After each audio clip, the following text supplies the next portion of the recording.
भज मन नारायण नारायण नारायण, भज मन नारायण नारायण नारायण, श्रीमन नारायण नारायण नारायण, भज मन नारायण नारायण नारायण। अर्जुन ने भगवान श्री कृष्ण से पूछा, हे मधुसूदन, आपने आमल की एकादशी का वर्णन किया, कृपया बताएं कि चैत्र मास के कृष्ण पक्ष में आने वाली एकादशी का क्या नाम है, इसकी विधि क्या है। भगवान श्री कृष्ण ने कहा, हे अर्जुन, चैत्र मास के कृष्ण पक्ष की एकादशी को पाप मोचनी एकादशी कहा जाता है। यह व्रत सभी पापों का नाश करने वाला है। फिर भगवान श्री कृष्ण ने वह कथा सुनाई जो महर्षि लोमश ने राजा मंधाता को सुनाई थी। प्राचीन काल में एक सुंदर और मनोहर वन था जिसका नाम चित्ररथ था। वह वन हर समय बसंत ऋतु के समान सुगंधित और हरा भरा रहता था। यहाँ अप्सराएं, किन्नर, देवगण विहार करते थे। इसी वन में एक महान तपस्वी महर्षि मेधावी कठोर तपस्या में लीन थे। वे भगवान शिव के अनन्य भक्त थे। उनकी तपस्या इतनी कठोर थी कि देवताओं का भी ध्यान उनकी ओर आकर्षित हो गया था। एक दिन स्वर्गलोक की प्रसिद्ध अप्सरा मंजुघोषा वन में आई। उसने महर्षि को मोहित करने का निश्चय किया। वह कुछ दूरी पर बैठकर वीणा बजाने लगी और मधुर स्वर में गाने लगी। इस बीच कामदेव ने भी महर्षि मेधावी को आकर्षित करने के लिए अपना धनुष उठाया और मंजुघोषा के रूप सौंदर्य को अपना सबसे बड़ा अस्त्र बना लिया। महर्षि मेधावी, जो अभी युवा थे, धीरे धीरे मंजुघोषा के सौंदर्य और संगीत की ओर आकर्षित होने लगे। आखिरकार वे अपनी कठोर तपस्या को भूल गए और मंजुघोषा के साथ रमण करने लगे। मंजुघोषा के साथ रमण करते हुए महर्षि मेधावी को समय का कोई भान नहीं रहा। वे इतने अधिक मोह में फंस गए कि दिन रात का अंतर भी भूल गए। इस तरह 57 वर्ष व्यतीत हुए, लेकिन उन्हें लगा कि केवल एक रात ही बीती है। एक दिन जब मंजुघोषा ने उनसे कहा, हे ऋषिवर, अब बहुत समय हो गया, कृपया मुझे स्वर्ग जाने की अनुमति दें।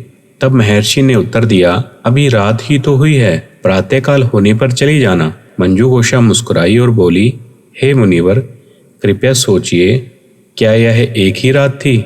आपके साथ रहते रहते मुझे संपूर्ण 57 वर्ष व्यतीत हो गए हैं। अप्सरा की यह बात सुनकर महर्षि को गहरा धक्का लगा। वे ध्यान मग्न होकर सोचने लगे और उन्हें एहसास हुआ कि उन्होंने अपना बहुमूल्य तप और शक्ति गंवा दी है। यह जानकर वे अत्यंत क्रोधित हो गए और उन्होंने गुस्से में कहा, हे दुष्टा, तूने मेरे तप का नाश कर दिया। अब मैं तुम्हें श्राप देता हूँ कि तू पिशाचनी बन जा। मंजुघोषा यह सुनकर घबरा गई और हाथ जोड़कर प्रार्थना करने लगी, हे महर्षि, मैंने अज्ञानवश आपको मोहित किया, कृपया अब इस श्राप से मुक्ति का कोई उपाय बताइए। महर्षि का क्रोध शांत हुआ और उन्होंने कहा, चैत्र मास के कृष्ण पक्ष की पाप मोचनी एकादशी का व्रत करने से तू इस पाप से मुक्त हो जाएगी। महर्षि मेधावी को भी अपनी गलती का एहसास हुआ। वे अपने पिता च्यवन ऋषि के पास गए और सिर झुकाकर बोले, हे पिताश्री, मैंने अप्सरा के साथ रमण कर भारी पाप कर लिया है। मेरे सारे तप और पुण्य नष्ट हो गए हैं। कृपया मुझे इस पाप से मुक्त होने का कोई उपाय बताइए। च्यवन ऋषि ने कहा, हे पुत्र, तुम पाप मोचनी एकादशी का विधि पूर्वक व्रत करो। इसके प्रभाव से तुम्हारे सभी पाप नष्ट हो जाएंगे। महर्षि मेधावी ने इस व्रत को विधि पूर्वक किया, जिससे वे पाप मुक्त हो गए।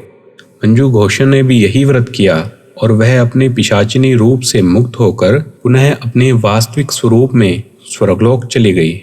महर्षि लोमश ने कहा, हे राजन, इस एकादशी के व्रत से मनुष्य के समस्त पाप नष्ट हो जाते हैं। जो व्यक्ति इस व्रत को करता है उसे 1000 गोदान का पुण्य प्राप्त होता है। यह व्रत ब्रह्म हत्या, स्वर्ण चोरी, मदपान और अन्य घोर पापों को नष्ट करने में सक्षम है। भगवान श्री कृष्ण ने अर्जुन से कहा, हे पार्थ, जो भी श्रद्धा और भक्ति के साथ पापमोचनी एकादशी का व्रत करेगा वह जीवन के समस्त कष्टों से मुक्त होकर अंत में मोक्ष को प्राप्त करेगा। पापमोचनी एकादशी का व्रत करने से मन, वचन और कर्म से किए गए समस्त पाप नष्ट हो जाते हैं। यह व्रत केवल पापों से मुक्ति ही नहीं बल्कि मोक्ष प्रदान करने वाला भी है। जो इस व्रत को श्रद्धा पूर्वक करता है उसे इस लोक और परलोक में उत्तम फल प्राप्त होता है। भज मन नारायण नारायण नारायण, भज मन नारायण नारायण नारायण, श्रीमन नारायण नारायण नारायण, भज मन नारायण